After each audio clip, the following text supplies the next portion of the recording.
G'day, you're watching the Aussie BIM Guru, and today I'm going to be covering a topic that's quite popular and there's usually a lot of questions around it, and that is shared parameters in Revit, best practices and guidelines for users.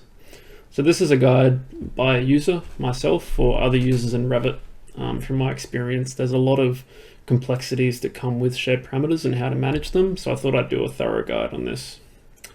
So I'm going to go through a few things. So I'm going to summarize what they are, why they're important, how they're created and managed, how we can apply them to multiple elements, some limitations, challenges and workarounds that come with them, and my recommendations on how you manage them in your company or your business. So I think first we need to start by looking at types of parameters in Revit. They come in many types or many definitions. Shared parameters are just one type. So we'll start with built-in parameters. So built-in parameters are usually there by default in Revit in the templates, and they come as standard. They typically can't be removed either. They're typically there to stay. So I've highlighted some here, for example, in a family, like type image. Keynote is a good example of a built-in. Manufacturer and model, URL, description. Some families, such as casework, have built-in size parameters. So it's just good to be aware of what these are. Family parameters. So these are parameters that a user adds to a family one by one, typically with this button down here. However, these won't actually be read at the project level in schedules, and they can't be accessed by tags either because they exist only within the family itself. So typically they're really acceptable for controls and fields that aren't really required for scheduling or tagging, but are maybe inherent to how the family behaves. So for example, in this family here, this is a vanity and there's a few tap locations. And obviously we wouldn't really need to schedule which location this tap was, and we wouldn't need to schedule the controls to turn on particular taps. The next one is project parameters. So these are user defined again, but they're only relevant within the project in which they're created. So they're basically family parameters, but in the context of a project. Typically they're used for isolated and project-centric systems, such as an asset management coding system that might have come in very late in a project, to the point where it's too late to add it to every family, but maybe as a workaround they've added it on an instance basis, and they're going to use something like Dynamo to push the parameter into all the families based on some common formula or trait that the elements have. Even then, most of the time a shared parameter is more acceptable than a project parameter. I can't actually think off the top of my head of a good scenario where a project parameter is more appropriate than a shared parameter applied to a project, to be honest. And the one we're focusing on mostly today is shared parameters. So they're user defined and they're relevant across multiple files and families, and they enable the sharing of data between linked files, loadable families, and other software which can pick up this parameter as well. So some examples here you'll see from my company that I work with is a prefixed set of parameters. One of them is saying whether it's a placeholder element. So this can be really helpful for filtering multiple elements in views to say turn off all my placeholders that other companies are actually modeling. But then things like coding systems and comments such as a basic description and a more detailed description to enable like a T-sheet style approach of coding. And you can see here I'm still utilizing built-in parameters as well for information, assuming they're always there. So that's the types of parameters. So I thought I'd just really quickly show you on a model sort of what I'm talking about. So I'll just go to the Autodesk default model where I've made a couple of tweaks. So I've just taken their windows as a case study. So if I just open this window up and go to its type properties, currently there's no shared parameters in this family, but there's a lot of parameters in here. So if I go to modify this parameter, you'll see it's a family parameter. So it's been added, everything here is being typed custom. If I was to go shared, you'll see that it prompts me to go and actually find a shared parameter from a shared parameter file. As a result, this parameter is inaccessible at the project level by any schedules, because even if I have a parameter called the exact same thing in another family, Revit doesn't see it as the same parameter. And that's why we need shared parameters.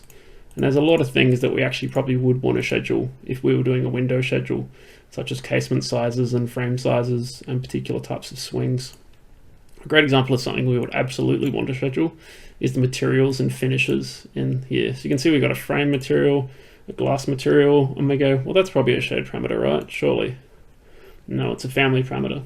So if I go back to the project level, and I take these two windows, so I've made a type 2 and just standard, if I select these together, you'll see suddenly a lot of information just disappeared. So if I select one on its own, I get a lot of information available: frame, glass, casement, etc. As soon as I select more than two, Revit's immediately telling me these two parameters aren't the same, so I can't let you see them at the same time in one selection. And likewise, you wouldn't be able to schedule them either. So that's a huge loss of data, potentially, and also a loss of control of elements on a larger scale. I've taken two families here, the original one, and I've added some shared parameters. Likewise, type 2, I've added some shared parameters. So if I go edit family, back to my properties, I've actually taken the material for the frame and the glazing, and I've actually rerouted them to shared parameters instead. And you'll see that it grays them out because I'm basically pointing to a specific parameter in the shared parameters file. So in this case, I have a window category, and I've pointed to the frame and the glass material parameters in there. Likewise, I've also taken some parameters for, well, actually no, I haven't yet. That's right, I've added the code field, sorry. And that's also common between the two families. So if I go back to my project, you'll see that if I select those two together, these parameters hang around because they are the same parameter between two families. So that's really the power of what we're dealing with here. Likewise, if I swap one over to another, so I take type 1 and make it type 2, you'll see it holds on to that data. Whereas if I go from that to the non-shared parameter one, it loses some of that data. It actually reverts some things back to default in that case. So you'll see that my blue glass doesn't maintain between, it goes back to the default of the non-shared parameter version. Likewise, I've got some tags that I've built that can actually source that shared parameter data. So if I edit this tag and have a look at the label, you'll see that I'm sourcing shared parameters to get that information. But obviously there's no way in my label to access those non-shared parameters. They're not there. They're not available because they only exist in the family environment. So that's, I guess, at a high level how shared parameters work. You can also add parameters to the project under Manage Project Parameters, and you can add parameters from there. So you could do a project parameter and apply it to all windows and call it window height and make it instance based, apply it to windows, and all windows in my project would now gain this parameter. You can see it doesn't do anything. It doesn't exist in the project beyond actually being a piece of data attached to the element. I could add a shared parameter instead. So if I wanted to add a code parameter, let's say I'll add a code parameter, which I put under general. I'll add it to Windows. Let's put it under identity data, instance based. So it won't add a second code field to these windows. Instead, it will just keep the code field that the window already has, because Revit understands it already has that parameter. But all my other windows that don't have that field now have it available. So that's another way to manage information in this regard.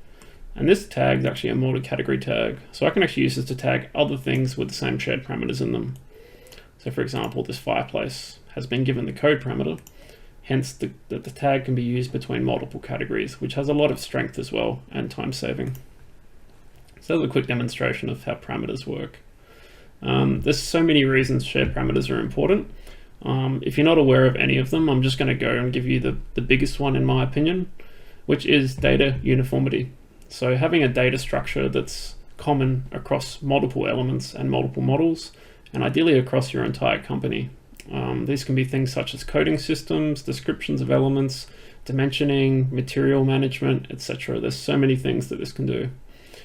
This is just an example of 3 families that I built today at work. And you can see just the uniformity of how data is structured across the 3. They're all different categories of element, but you can still see that there's so much uniformity in how things not only are named. It's very easy for me to tell straight away what this family has in it, what size it is. Obviously, if these are all family parameters, you may not necessarily get a logical naming system or a logical sorting system. And these can be templated as well. You can modify your templates to have these aspects in them. Beyond that, you can also schedule shared parameters. I believe since either 2018 or 2019, you can actually add shared parameters that are present in some families but not others to a schedule now, which is an absolute game changer, because originally you used to have to add it to the whole project and the ones that didn't have it would just report nil. Now you can add them even if some have them and some don't, I believe. At least in my test I could. So you can see here I've added fields such as code, comment, width, height in a multi-category schedule. So I'm crossing multiple categories here. You can see here I've got a plumbing fixture, a generic model, and I'm still getting uniform output in schedules. So you can see not only things like authoring data, which obviously isn't that useful in a schedule, but family type alongside codes, comments, width, depth, height, material, etc. This is more powerful. Putting geometry together in a format where it all exists in the same environment is very powerful and can really help scheduling and fabrication out of Revit. And you can see here just one tag that's successfully tagging multiple categories of elements. So specialty equipment, plumbing fixtures, generic models, all being tagged by one tag. And again, it's company uniformity. So if you can use one tag to tag everything in your project, it's much less chance you're going to end up going discrepant in how things look in your project as well. Some other smaller reasons are that some categories in Revit are quite discrepant in how their parameters are set up. A good example is casework, which by default has a width, depth, and height built-in parameter. Other categories don't have this built-in parameter, so you can't schedule this in multi-category schedules as the same parameter across multiple categories. This is where a shared parameter would be needed. If you wanted to schedule, say, your casework alongside generic models, you would need your shared parameter at this point. And you can't delete those parameters either, note, which is very important. Keynoting is a very limited system in the way that it's been set up. By default, you can only access key value and keynote text if you're going to do a keynote tag, which is obviously a really limiting factor in tags, which usually want to care about a lot more things such as fire ratings, descriptions, acoustic ratings, etc. One little trick I'll just show you really quickly, which really helped me, is that you still can access keynotes if you so need in other tags. You've just got to sneak them in. So it's a little bit sneaky. So I'm just going to start with a keynote tag template, and I'll place down a label, and I'll just add key value and keynote text. So if I change this over to another category such as floor tags, well, let's just go multi-category tags. I can't, sorry, I'll just go floor tags. And if I go to edit label, you see that these have automatically just changed to two different parameters, assembly name and assembly name, because keynote and key value don't exist in floor tags. However, if I undo that and I cut these parameters, then I change this and I paste that in, they made it across, and these will read the keynote values, and then from there you can start adding additional things to your tag. So that's just a sneaky way to get those into your tags, because a lot of people told me this isn't possible. It is. You can do the same thing with section marks and section heads. You can sneak parameters into those as well. Just a fun little trick. But this is a limitation, I guess, out of the box with keynoting. Obviously scheduling, some categories of elements have nowhere near enough parameters out of the box to schedule them properly. A great example is doors. There's so many parameters you can see here that just don't come out of the box ready to be scheduled. For example, a double or a 1.5 door, you might need to schedule both leaves of the door, but all I have is width. I don't have width 1, width 2. So there's just limitations in what we have available out of the box. And another really big one is just retainment of information. As you saw when I swapped that window out before, I lost data because they weren't the same parameter. And you can just see it happening here when I swap a door that I built to an Autodesk door. The information is lost. If I go between two doors with the same set of parameters, I maintain my information. And that could also be dimensional as well, which is very critical when you might be swapping out a room family for another room family and you just want the layout to change, but you don't want the overall size to change. Very useful in a health planning project, for example. So how are they managed? So in principle, they're managed with shared parameter files. They're typically TXT files, but they must not be edited in Notepad. This is the #1 rule of shared parameters. Don't edit the shared parameter file locally. It even says in the shared parameter file not to do it, but I constantly see people time and time again do it. Don't do it. Just a summary of how the file is structured. At the top you have the groups after your little forewarning, and each group has an ID or a number. And then these parameters are basically broken into rows, and their group is called out. First, their ID is called out. This is a GUID, which is unique and is the hinge point of shared parameters. From there, the name of the parameter, the type of the parameter, the group, and visible description. So the key thing here is just the GUID. It's so critical. So every shared parameter has a unique ID, and the chances of these being the same is almost impossible, if not. I believe that there's probably countermeasures within the way that Autodesk assigns those shared parameter numbers that would prevent this from even happening. But the sheer amount of possibilities available in a GUID of this length is quite long. So that's how shared parameters are actually being read by Revit in the background as that number. Their GUID is determined by a lot more than just their name. It's basically determined when the parameter is made. Beyond that point, you can't really do a lot to change that, and I never recommend modifying this either, because you can break your shared parameter file very quickly. So that's very important. So I thought I'd just demonstrate how I'd create a fresh shared parameter file, add some shared parameters, group them, and then pass a user to that document. So I'm just going to make a new shared parameter file. So I'll just go into, manage, shared parameters, and I'll go create. It'll prompt me to save it somewhere. I'll just call it demo shared parameter file. Doesn't matter too much what you call this file. You can change it later without damaging the file. So immediately I've got an empty shared parameter file. So you notice I've got parameter groups and I've got parameters. I need to make some groups. So let's just make a few common groups. Dimensions, data, doors, walls. And you can see I'm just starting to get groups that I can put parameters into. It doesn't matter what you call these too much. You can change these later again without damaging the shared parameters themselves, believe it or not. So I'll just add a new parameter. So I'll go new parameter. Now this is important. This is where you need to name it properly because you won't get a chance to rename this parameter. So I'll talk about naming conventions later, but for now I'll just use a very generic convention, data code 1. It's important to get your discipline right. Typically, I just recommend doing common as your discipline, just in case you ever share these parameters with other companies that might not be of your discipline. There's not usually a reason I can think to limit your discipline. From there, the type of the parameter is very important to get right. So this is a code parameter. I probably don't want to use length. I probably want to use text. So I have to make sure they get that right. And you can add tooltips if you want as well, like this is standard coding field. There you go. I've made the parameter and you'll notice that everything's locked off after that point. The only thing I can do is move it to somewhere else. So I can move that to dimensions, for example. And that is pretty much how you set up the infrastructure of a shared parameter file. I'll just repath to another one. So we'll save the shared parameter file. So this is a shared parameter file that I built for personal use a long way back, and you can sort of see the general structure you can end up with in such a file.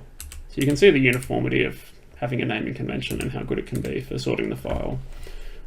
So if you need to path to another one, you just browse to it, open it, and this is the session. This is the shared parameter file your session will point to until you change to another shared parameter file. Even if you close Revit and reopen it, it remembers the last one that you pointed to. So very important to note. So I'll demonstrate how to apply shared parameters, so how to add them to families, projects, build tags that can read them, and also schedule them very briefly. So if I go back to that Revit project that I had before, let's just say I want to add material parameters to these families here. So if I edit the family, let's say I've already got some parameters in place and I just want to make them shared. So I'd go here, modify parameter. You could also go create if it was new. If you select shared and go select, it'll go to the shared parameter file that you're currently pathed to. If you need to repath, you just go edit, browse. So if I go to Windows and scroll down to Windows material frame, and okay that, you'll see immediately this is updated. And any formulas that cross-reference those parameters will also update straight away. So it's quite straightforward really. And then I'll just go to Windows material glazing. There we go. So this family, if I reload into the sample project, should now have material parameters. So if I select these two at the same time, you see now I have access to that parameter between the families. So it's quite easy. Likewise, if I want to add any project parameters that are shared, let's say I always want them to have materials regardless of whether the family does or not. I go Windows, Material Frame, Instance-based, Materials and Finishes. It already knows all these properties based on the shared parameter file. Go into Windows, apply it to Windows, and even the ones that don't have the parameter will now be given it by that action on the file.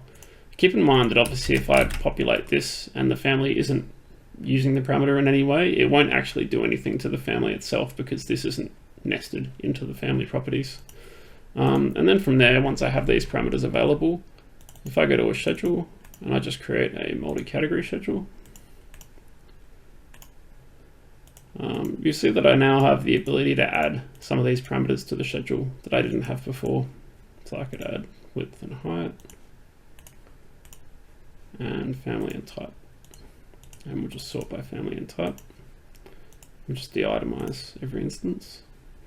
You see, majority of these don't have the shared parameters, but there we go. We can see some of those parameters showing up. There you are. So these ones don't actually have the shared parameters applied to them, so that's why it's empty. I think these ones you can't even edit them because they don't technically have it. But if I come here, you can see I can edit these parameters. So this is basically like an empty cell in principle. So that's how you can add and manage them. So it's quite straightforward. And I guess you can also access them in Dynamo very easily as well. So, sorry, if I just go here and I just open up Dynamo.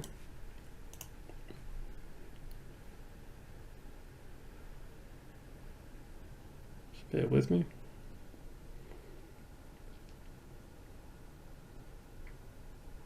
I might move forward while I wait for Dynamo. So a limitation to be aware of, once a shared parameter is made, certain things are uneditable. The parameter's name, its type, its tooltip cannot be edited beyond the point they're created, as well as the discipline. So you want to get these right when you create the parameter, and the GUID is determined when it's created as well. So you're not going to get a chance to go back and fix these things.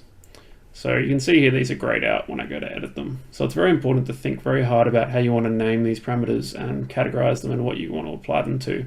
A very common error that I see is that people will either do a bad tooltip or they'll associate a parameter to the wrong type and they'll start using it until they realize it's too late. For example, someone might use text instead of length, and then they actually want to go and use it in a formula that needs numbers, and this no longer will do what it needs to do. So be very careful. And do not edit the text file. I cannot accentuate this enough. I've been in the scenario too many times where someone has tried and it causes a lot of problems. So do not edit the file to fix any of these limitations, because chances are it won't work. I've seen some add-ins say that they can do these things, they have ways to change these, but in principle what they're really doing is almost creating a new parameter with the same GUID, which Revit can't see as the same parameter for the most part. So just plan your file very carefully. You might only get one shot or an opportunity to really get this file right. And chances are your company's probably not going to want to pay for this more than once as well, because you're using up company time to generate this file, and it's not necessarily something your managers might understand the merit of in project aspect terms. If I go back to Revit, I'll just show you how I can access this really quickly. So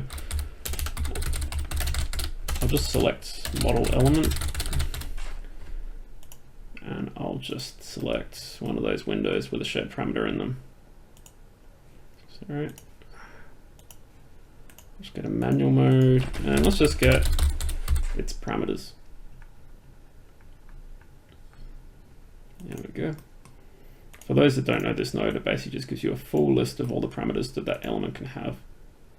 And we just expand this, and there you go. There's our shared parameters. And we could get those based on a get parameter by name node.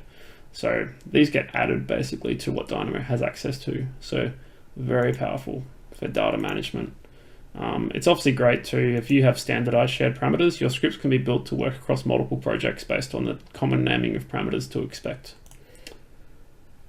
So another thing for a limitation, back to limitations, is we need to be mindful of how these could be used in formulas.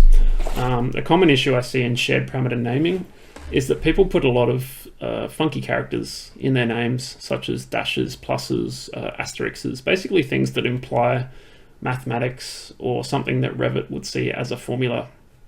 So these sort of characters. And this is the sort of warning that you'll keep seeing every time you try to refer to your shared parameters. You can put square brackets around your shared parameters, but you may find that that just slows down your workflow too much. So just be mindful if you use underscores, dashes, etc., that you understand all the implications that that could mean from a formula perspective in Revit. Because Revit will sort of break the text at the point where it sees a dash, because it almost wants to say, oh, in a formula, this is a parameter, this is a parameter, this is a parameter, etc. It's good to be mindful that the built-in parameters aren't necessarily useless. It is good to make sure that if they're there, it's good to use shared parameters in most cases. So even in casework, for example, where you have built-ins for depth, height, and width, I always recommend still using shared parameters to drive the family, but connect them up to a formula at least so that these are correct. So if someone looked at these in an IFC viewer or something like that, they would still see the correct number if they tried to look at the height of it, or a QS or someone like that. And use model and manufacturer, assembly code, those sort of fields, because they are common to all families. So you may as well use those rather than reinvent the wheel and make a new parameter to do the same thing. A really common issue with shared parameters that I need to show a workaround for is, I've deleted a shared parameter from the shared parameter file. It happens. Mistakes happen, even BIM managers will do this. So step one is not to panic. Step two is to find a family or a project with this shared parameter. So I'm just going to go back into Revit, and I'm just going to go and delete a shared parameter from my shared parameter file. So I'll just go to my shared parameter file, and I will go down to Windows, Material, Frame, and I'm just going to delete that parameter. And you get warned saying that this is something that is hard to get back potentially. So it's gone. It's no longer in my shared parameter file. Oh no, how do I add this to more parameters after this? The short answer is I can't. The long answer is I can go to a family that had this parameter originally. For example, this one here has material frame still. Edit the parameter and do what's called export. And this is going to save it under a group in the shared parameter file called exported parameters. And I can go to shared parameters, exported parameters, and there is the parameter, and it's back, and it's the same parameter. So we could move it at that point to the right group.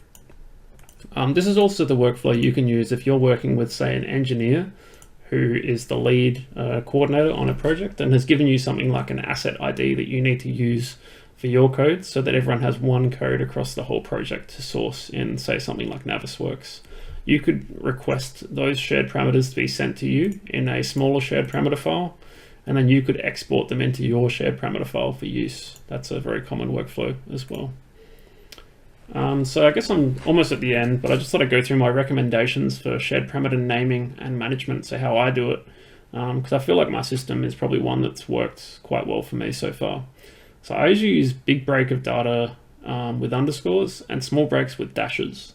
And yes, I'm aware that those dashes are formulas. I've committed to square brackets in my parameters, and I actually prefer it because it makes it even more obvious when you're referencing a shared parameter.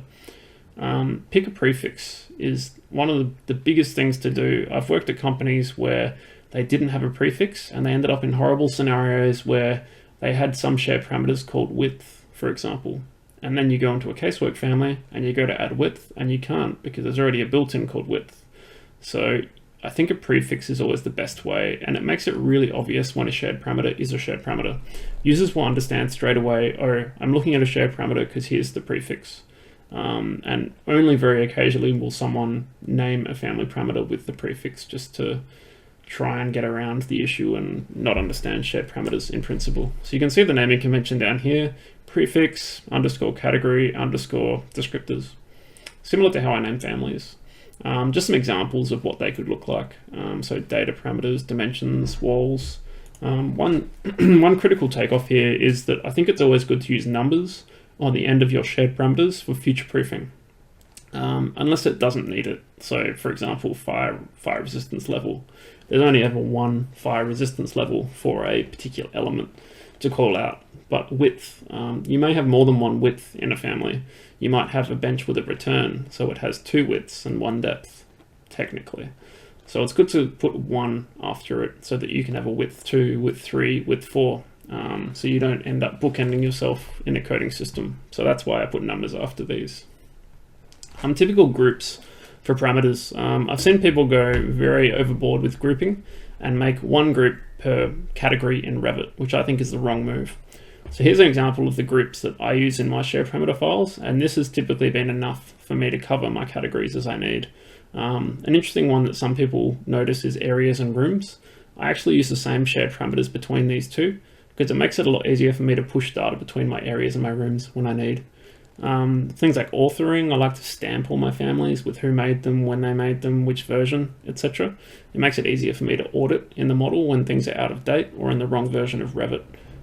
Data and dimensions, so qualitative and quantitative, they're quite important. And then there's a lot of ones that relate to complex systems like doors, windows, facades, etc. And there's some that I call cover-all categories. So these are things like the authoring ones, data, dimensions, materials, and browser organization. They cover multiple categories. They're not intended just to go towards, say, just generic models. They'll apply to many categories at the same time. So I try to use 1 coding field. So don't use door code, wall code, etc. Just use code. That way it's 1 field and the multi-category tag can source this information the same way. And a workflow for the shared parameter file, I recommend that it's read-only, controlled by the BIM manager or the model managers. And then users copy this file to their project folder for editing if they need to add shared parameters. And all templates and families should come with the right level of shared parameters in order to function with the company's tags, etc. And any new additions, always discuss them with BIM managers or model managers. That's the best way to, I guess, get your smarts into the main system for later and into templates. And I guess prepare, so plan ahead, make sure that you build enough parameters to cover what you need. Because again, you might not get more than 1 chance to do this for your company while you work there. Communicate with everyone, make sure the data structure you're setting up works for the company and works for other software such as Rhino. Make sure you roll it out. Don't get halfway and roll it out, finish it. You need this to be a full data structure. You don't want people to have to invent things after you've got halfway, and commit to it. Make sure that what you've set up, everyone is on board, everyone uses it, and everyone sticks to it. Make sure that people don't manage multiple shared parameter files to achieve different coding systems. Just use 1 is my advice. And to all the BIM managers, just keep a backup or 2, because there's some funny things that can happen on servers. Things can go missing, things can go corrupt, and you wouldn't want to lose your shared parameter file. It's very pivotal to your company. So thanks for listening today. Hopefully that helps and gives you a better idea of how you can manage shared parameters on your project and with your company. And hopefully that helps some other aspiring BIM managers out there as well to follow a system that I think works. If there's any questions you have, feel free to leave them down below.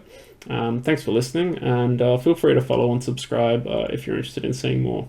Thanks. Take care. Bye.